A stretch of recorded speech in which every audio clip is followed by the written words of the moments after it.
अनंत कोटि दंडवत सतगुरु देव को। अपना विषय चल रहा है विचार चंद्रोदय का कि मोक्ष किससे होता है, दुखों की निवृत्ति और सदा आनंद की प्राप्ति किससे है। तो कहा आत्मा और ब्रह्म के ज्ञान से है। तो उन्होंने कहा ये आत्मा और ब्रह्म का ज्ञान कितने प्रकार का है। तो कहने लगे आत्मा और ब्रह्म का ज्ञान दो प्रकार का है, एक तो सुना सुनाया और एक अनुभव किया हुआ, जिसको परोक्ष ज्ञान कहते हैं और अपरोक्ष। अब कहा परोक्ष ज्ञान किससे होता है, भाई कौन देता है, किस विधि से मिलता है। कहते सत्य शास्त्र। शास्त्र तो सारे हैं पर जो सत्य के अंदर सीधा मिला दे, और सतगुरु जिनको सत्य का ज्ञान है, जो सत्य में जाके आए हैं, देख के आए हैं, वो सतगुरु और सत्य शास्त्र। बाकी जितने भी शास्त्र हैं 5 दर्शन में, वो कर्म से आना पड़ता है। अभी सारा तो यहाँ नहीं बता सकते। हर जितने भी बैठे हैं 5 दर्शन वाले, उनको आवागमन का चक्कर नहीं छोड़ता। और शरीर लेने का मतलब अभी बताया आपको कि कोई ना कोई गुण हमारे प्रारब्ध में विपरीत जरूर होगा और वो हमें अशांति दिए बगैर रहेगा नहीं। मन को तो सिर्फ एक दुख बहुत है। आप क्या कहते हो, ज़्यादा दुख हो तो मन दुखी होता है। मन को तो सिर्फ एक दुख है ना आपके पास, वो ही बहुत है कष्ट देने के लिए। तो इसलिए कहा सतगुरु सत्य शास्त्र ये परोक्ष ज्ञान देते हैं। और फिर परोक्ष ज्ञान का फल क्या है। साधक कह रहा है कि सतगुरु तो देते हैं ज्ञान, पर हम सुने क्यों। भाई आत्मा हूँ, आत्मा ब्रह्म है, क्यों सुने। कहते इसलिए सुने कि जो परोक्ष ज्ञान है कि परमात्मा है, परमात्मा सर्वत्र है, देखा नहीं है, सुना है। इससे भी व्यक्ति आस्तिक बन जाता है। आपको कहानी भी सुनाई थी कबूतर वाली। एक ने तो मार दिया था जाके कबूतर को, और दूसरे ने छोड़ दिया कि भाई देख रहा है। तो इस प्रकार वो जो साधक है परोक्ष ज्ञान वाला कि परमात्मा है, तो किसी से गलत नहीं कर सकता, अनर्थ किसी का नहीं कर सकता। भले उसको किसी ज़्यादा पता ना हो, पर अनर्थ नहीं कर सकता। तो ये है कि परमात्मा है, इससे असत्वा पादक आवरण की निवृत्ति है। परोक्ष ज्ञान सत्य शास्त्र और सतगुरु से मिलते हैं। इससे अज्ञान जो हमारा है, अज्ञान है ना जीव को, जो हमें अज्ञान है, जिसके कारण हम अपने घर से आते हैं, घर जाते हैं रोज, पर जानते नहीं हैं। मुझे तो बड़ा आश्चर्य होता है, आता है देखो तू रोज घर से बाहर आती है, व्यापार करती है, और फिर रोज जाकर के व्यापार करते हुए अपने घर सो जाता है। जी कमाल है। वास्तव में बात सच है कि चाबी सतगुरु के हाथ में है। हमें पता ही ना चला आज तक कि मैं रोज अपने घर जाता हूँ और घर से वापस रोज आता हूँ। जो काम हम रोज करते हैं उसको ही नहीं देखते। ये अज्ञान की शक्ति है। तो अज्ञान की कौन सी शक्तियाँ हैं? 2 शक्तियाँ हैं। पहली असत्वा पादक आवरण। एक आवरण कौन सा है अज्ञान का? कि वो कहता है परमात्मा है ही नहीं, ऐसे कहते, ढक देता है, कहते परमात्मा है। काफ़ी लोग इस बात को कहते हैं परमात्मा है नहीं। आपको क्या बताएं, दर्शन भी कहते हैं, 6 दर्शन है ना, उसमें भी कहते हैं, नास्तिक दर्शन जो है वो भी कहते हैं कि परमात्मा है, ईश्वर है नहीं। तो असत्वा पादक के है नहीं, सुन करके परोक्ष ज्ञान सुन करके कि भाई परमात्मा है।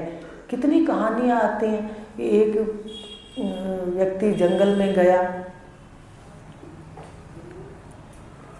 तो उसने देखा एक झोपड़ी है, उसको प्यास लगी थी, उसने देखा एक झोपड़ी है, गाय बंधी हुई है और बड़ा साफ सुथरा आगे मैदान किया हुआ है, आंगन किया हुआ है, आंगन में चारपाई पड़ी है। तो वो बैठ गया, कहता कोई है। वहाँ कोई नहीं था, पर मित्र ने कहा चलो यहाँ कोई नहीं है। वो कहता कोई है, अभी आएगा, देखो ना झोपड़ी इतनी व्यवस्था से है, गाय बंधी हुई है, आंगन में झाड़ू लगा हुआ है, चारपाई पड़ी है, तो कोई है। इसी प्रकार थोड़ी देर में आ गया वहाँ पर जो मालिक था। इसी प्रकार इतना सुंदर परोक्ष ज्ञान देने वाले को पहले गुरु को समझाना पड़ता है कि इतनी सुंदर सृष्टि जिसने बनाई है, इतने सुंदर जिसने शरीर बनाए हैं और इतनी सुंदर व्यवस्था बनाई है, कभी वो नहीं भूलता कि बचपन के बाद आपको बुढ़ेपा दे दे। हुआ क्या किसी के साथ ऐसा कि बचपन के बाद सीधा बूढ़ा हो गया? नहीं हुआ, कोई आज तक नहीं सुना। इतनी सुंदर व्यवस्था, इतना सजा सजाया आकाश, वायु, अग्नि, जल, पृथ्वी, सूर्य, चंद्र, तारे, ग्रह, नक्षत्र, इतनी सुंदर व्यवस्था। तो गुरुदेव कहते हैं कोई है ना, कहते हैं भाई कोई तो है ना इतनी सुंदर बनाने वाला, जिसने तुझे ना चाहते हुए उस घर में भेज दिया जहाँ तेरे माता पिता ही तेरी पसंद के नहीं है। देखो एक छोटी सी बात है, कई लोग आके कहते हैं मम्मी ऐसी, पापा ऐसा, तो कहती वही देखो कैसे माँ बाप भी उसने पसंद के नहीं दिए। चलो, तो ये जो ईश्वर है ये कर्मों के अनुसार कार्य करता है। तो कोई है, भले उसको ईश्वर कह दो, अल्लाह कह दो, वाहिगुरु कह दो, आपकी मर्जी है, कोई नाम दे दो, ओम कहो या अहम ब्रह्मस्मि, कहाँ तक आप पहुँचते हो वहाँ तक कह दो। तो कोई है, आज जाके देखना, क्योंकि परोक्ष ज्ञान भी आपको बता रहे हैं। आज घर जाके देखना, इतनी सुंदर व्यवस्था। हम बुढ़ेपे को नहीं छोड़ना चाहते, कितना ही बूढ़ा शरीर हो जाए, नहीं छोड़ना चाहते।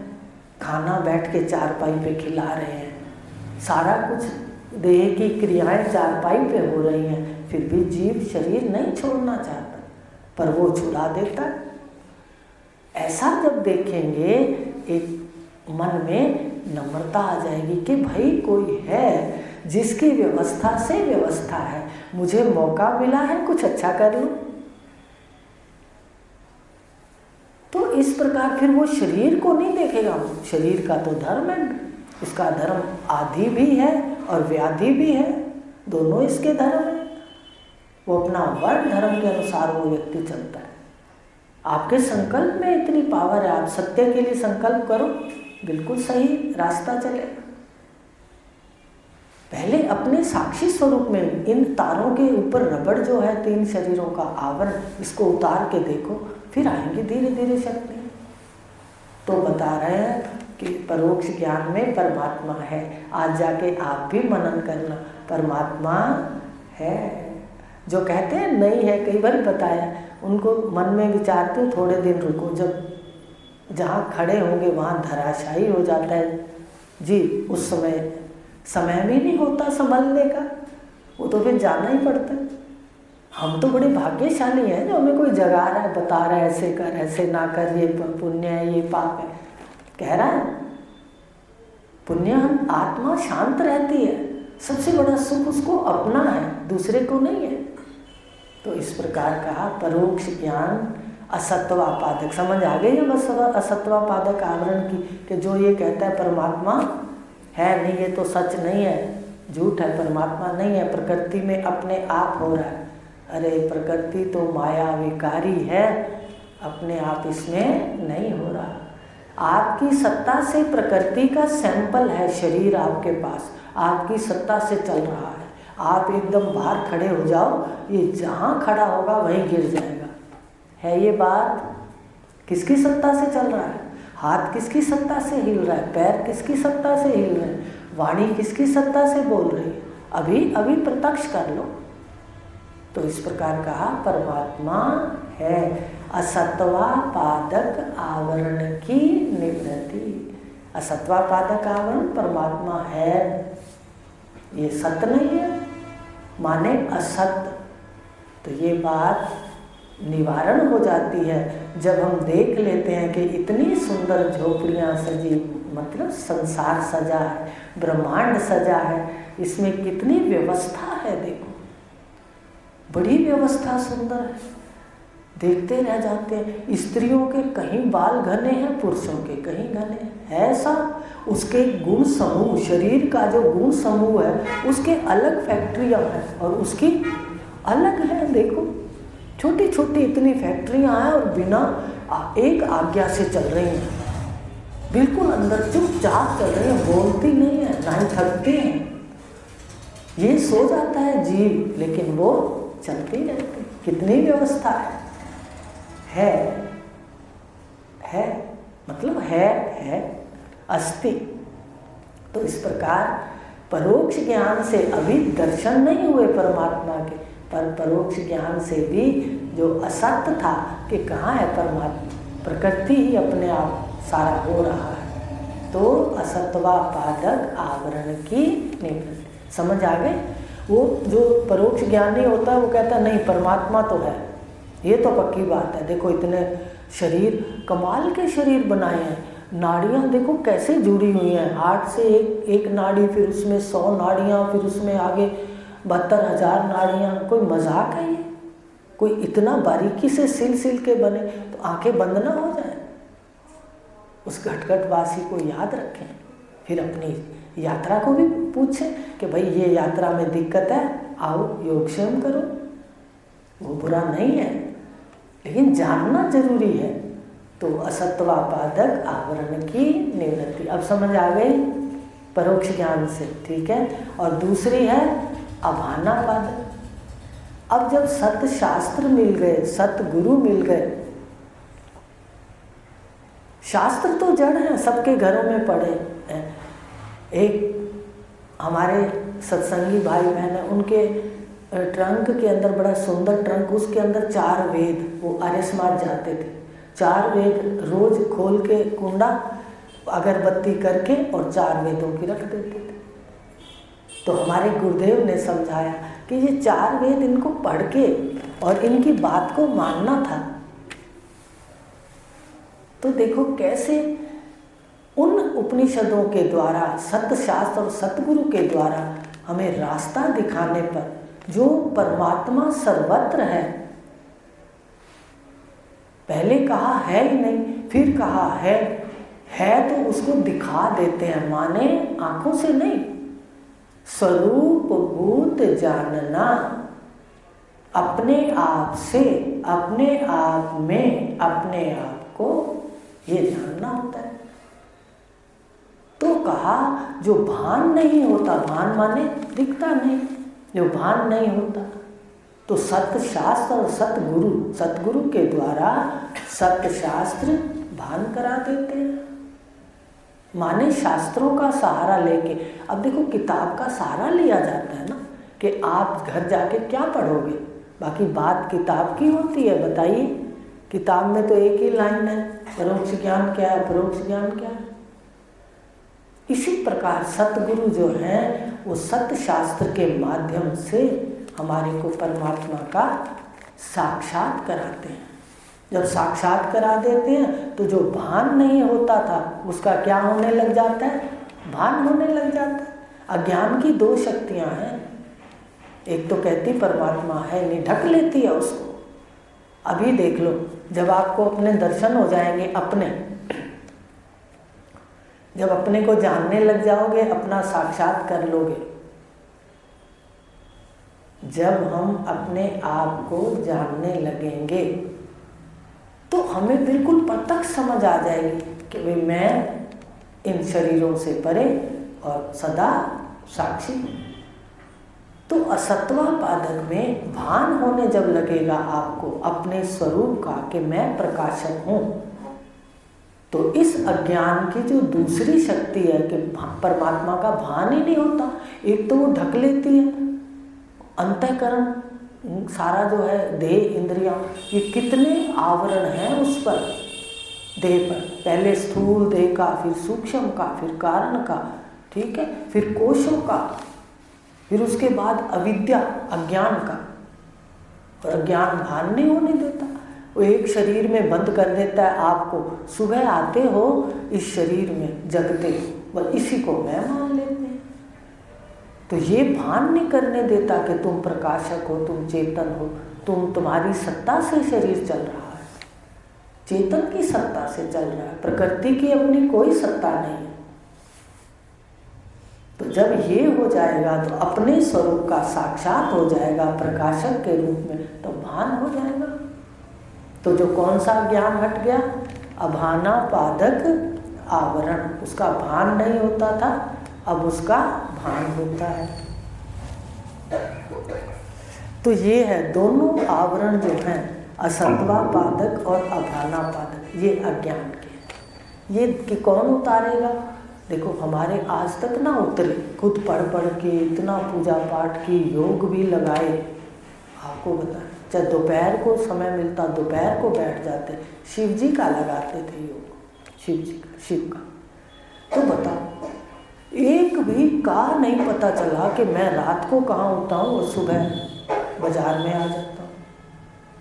सतगुरु देव ने असत्वा पादक आवरण भी दूर किया और अभाना पादक भी भान करा दिया, एकदम आवरणों को, शरीरों को उतार के दिखा दिया, निरावरण कर दिया कि ये देखो तेरा स्वरूप निर्गुण निराकार है। तू इन सारे विकारी शरीरों का आसरा तो है, सहारा तो है, उत्पन्न करने वाला, प्रकट करने वाली शक्ति तो है तुझ में, पर ये तू नहीं है। शक्ति है ना, देखो आपकी ये 3 गुणों की शक्ति है, इससे सारा कुछ हो जाता है। तो अभाना पादक सतगुरु की कृपा से भान होने लग गया, असत्वा पादक सतगुरु की कृपा से निश्चय होने लग गया कि ये बात सच है, परमात्मा है। समझ आ गई? तो यहाँ पढ़ लेते हैं। परोक्ष ज्ञान का क्या फल है? परोक्ष ज्ञान का फल है असत्वा पादक आवरण की निवृत्ति। अभाना पादक भी बता दिया, पर उसके बीच में एक प्रश्न है कि भाई हम कब समझें गुरुदेव कि ये हमारा जो है असत्वा पादक आवरण हट गया और हमें परोक्ष ज्ञान हो गया। वैसे तो मेरी बहनों, आपको खुद को, आप खुद अपने अंदर के जज हो। देखो कोई बात इधर से कही जाए ना, तो आपके अंदर जो जज बैठा है वो कहता है हाँ दीदी सही बोल रहे हैं, कि दीदी आता है कि नहीं आता। कभी ये भी आता होगा, नहीं नहीं ये अनंत वाली बात नहीं है दीदी, क्या बोल रहे हैं, हो सकता है ना कई बार शब्द। तो ये जो जज बैठा है इससे पूछो परोक्ष ज्ञान हुआ कि नहीं। आप अपने अंतःकरण के प्रकाशक हो। सबसे पहली कसौटी है, हमें खुद पता लग जाता है। हम कहते भी हैं अभी थोड़ा थोड़ा ज्ञान हुआ, कहते हैं थोड़ा थोड़ा ज्ञान हुआ है, मतलब हम देखते हैं, जानते हैं।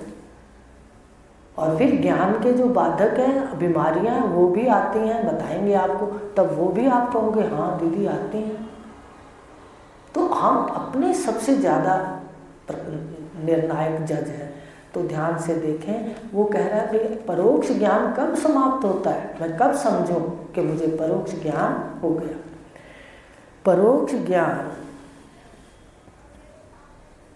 ब्रह्मनिष्ठ सतगुरु देव वेदांत शास्त्र के वाक्य अनुसार ब्रह्म के स्वरूप का निश्चय कर लेना इसकी पूर्णता। अब देखो इन्होंने कह दिया कि भाई जब सुनते जाओ परमात्मा है, 3 शरीर हैं ब्रह्मांड में, 3 गुण हैं, पर परमात्मा ये नहीं बताया कि तेरा स्वरूप है। अभी ध्यान से देखो, अभी ये बताया गुरु ने परोक्ष ज्ञान में कि भाई परमात्मा सत्य है, चिद है, आनंद है, अनंत है, और वो सर्वत्र है। अनंत का मतलब ही सर्वत्र है। तो हमें ना दिखते हुए भी गुरु पर विश्वास हो गया, श्रद्धा होगी, हम कहते भाई बात तो ठीक कहते हैं, परमात्मा सब जगह है और देख रहा है, सब कुछ देख रहा है। आप बताओ, कर्मों का हिसाब जो करता है ईश्वर, वो सर्वत्र है, तभी तो हमारे अंदर बाहर के कर्म को लिख लेता है। बताइए, नहीं तो कोई सामने करता है किसी के गलत कर्म को वो लिख लेता है।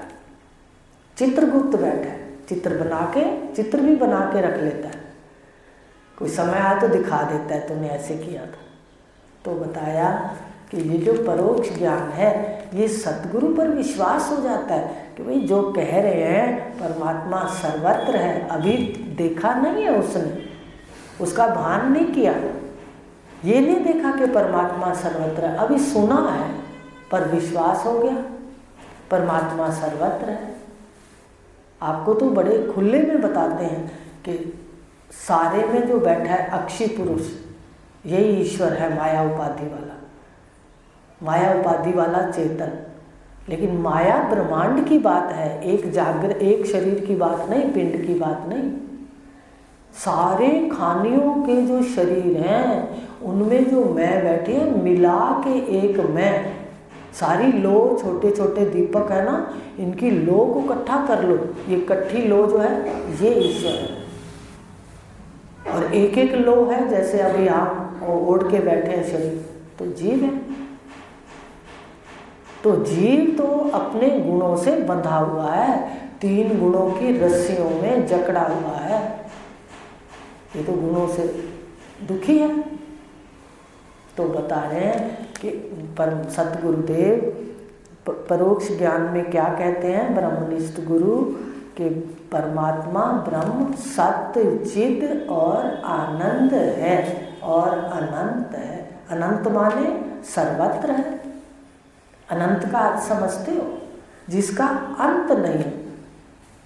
जब अंत ही नहीं है तो दूसरे की शुरुआत ही नहीं है, माने सर्वत्र।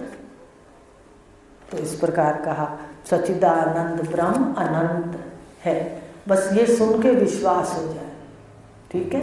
ये कौन सा आवरण हट गया, असत्वापादक का हट गया, और फिर परोक्ष ज्ञान पक्का हो गया। ये पक्का हो कि भाई कोई कार्य ऐसा उसके हाथ से हो ही ना कि भाई देखो परमात्मा सर्वत्र है और साक्षी है, दृष्टा है और अनंत है, सर्वत्र है, इसलिए उसको उपस्थिति लगे। अभी सुना सुनाया ज्ञान है, तो ये है ज्ञान की पूर्णता। परोक्ष ज्ञान कब पूरा होगा, जब आपको निश्चय हो जाए कि परमात्मा अभी ये नहीं पता कहाँ है सतचित आनंद और अनंत। ये ब्रह्म ज्ञान परोक्ष की पूर्णता है। अब कहा, अब वो तो पूरा हो गया।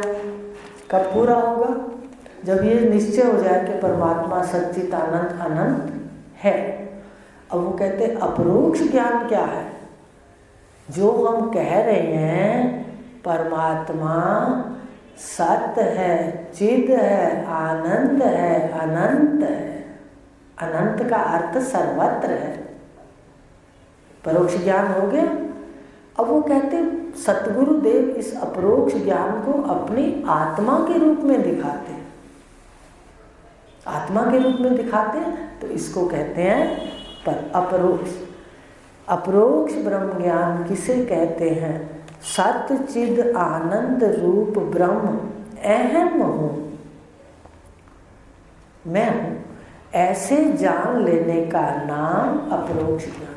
अभी उसको दिखता नहीं है, अभी जो नए साधक आए बैठे हैं तो उनको दिखता नहीं है, पर वो सुन रहे हैं कि परमात्मा और आत्मा में भेद नहीं। आपकी छोटी मैं है और भगवान भी अपने आप को गीता के 10वें अध्याय में कह रहे हैं अहम आत्मा। एक उनकी मैं है, एक हम सब की मैं है। तो सारी मैं मिलाकर के एक बड़ी मैं है जिसको भगवान ने आश्रय कहा। आश्रय किसका कहा, कहते सारी सृष्टि जहाँ सोती है और जहाँ से उठती है। तो बताओ कितना आसान है, आप रोज सोते हो, जहाँ रोज उठते हो देख लो उसको, कितनी देर लगेगी, लगेगी देर। कल देख के आना, कहाँ सोते हो, देखें तो सही कहाँ सोते हैं, कहाँ से उठते हैं।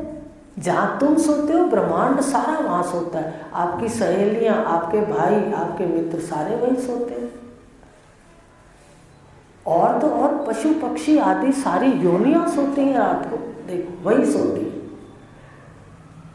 सुबह 4 बजे उठते थे जब पहले, 3:45 उठ के साथ जल्दी हुआ करता था ना सत्संग, तो देखते थे जब तीसरी मंजिल पे खड़े होते देखते थे नीचे सारे पशु, छोटे छोटे वो कुत्तों के बच्चे और गाय और ऐसे सोए पड़े होते थे, और व्यक्ति भी कोई नहीं दिखता गलियों में। तो लगता था प्रलय तो है।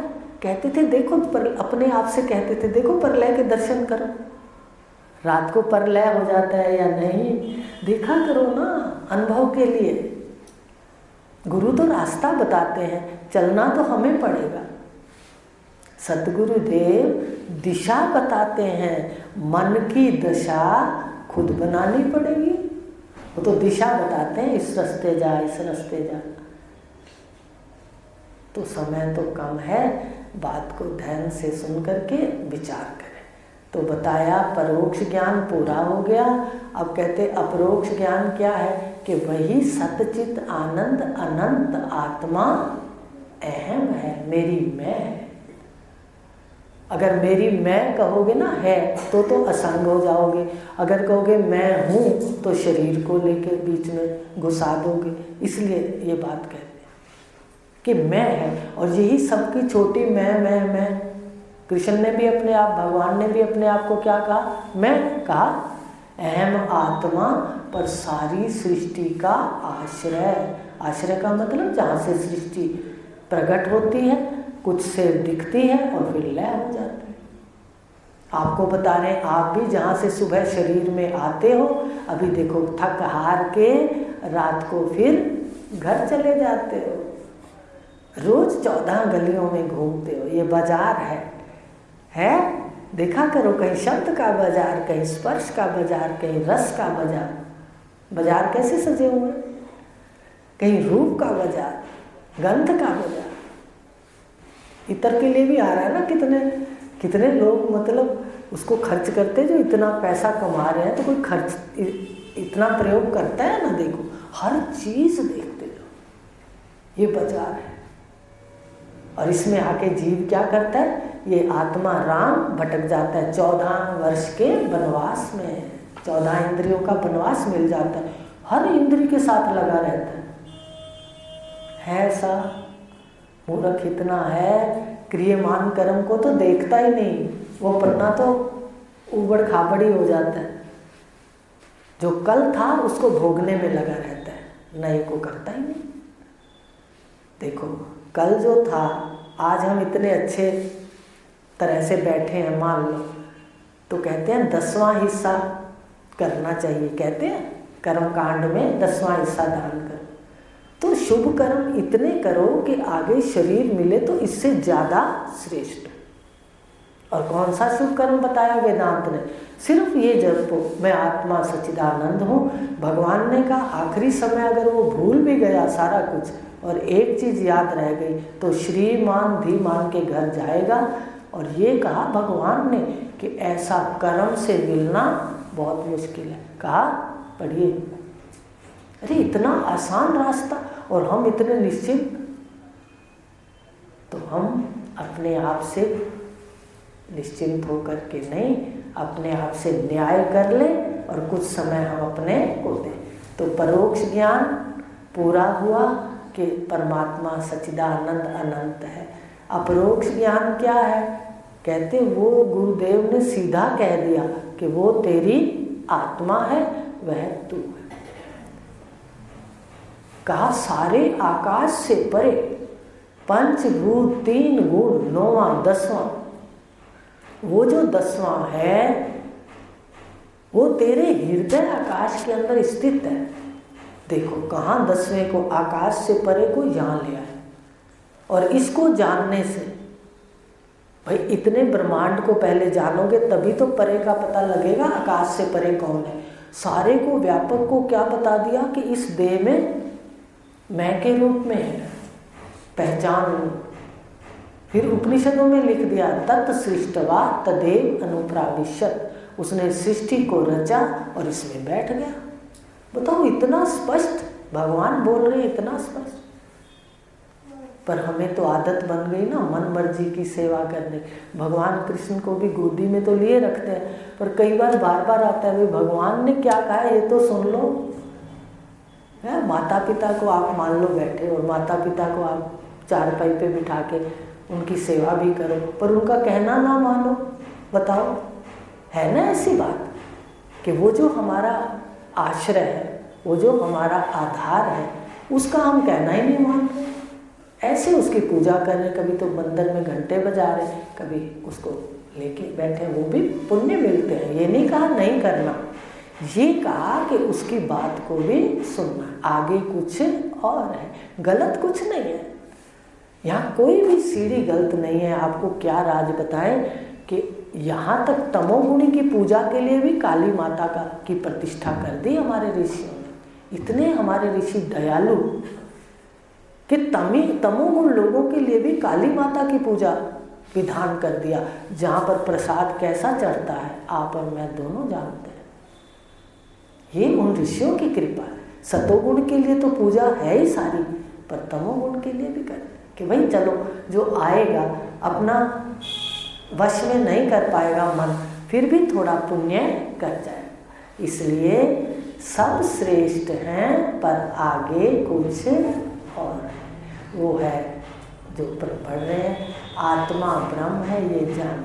तो आज अपन ने लिया परोक्ष ज्ञान और फिर अपरोक्ष ज्ञान। ठीक है, अपरोक्ष ज्ञान समझ आ गया कि वो जो है परमात्मा वो सर्वत्र है, तो वो फिर मेरी आत्मा के रूप में यहाँ पर महावाक्य मिलते हैं। ठीक है, ये गुरु ने बताया। आगे कल बात करेंगे। ओम पूर्णमदः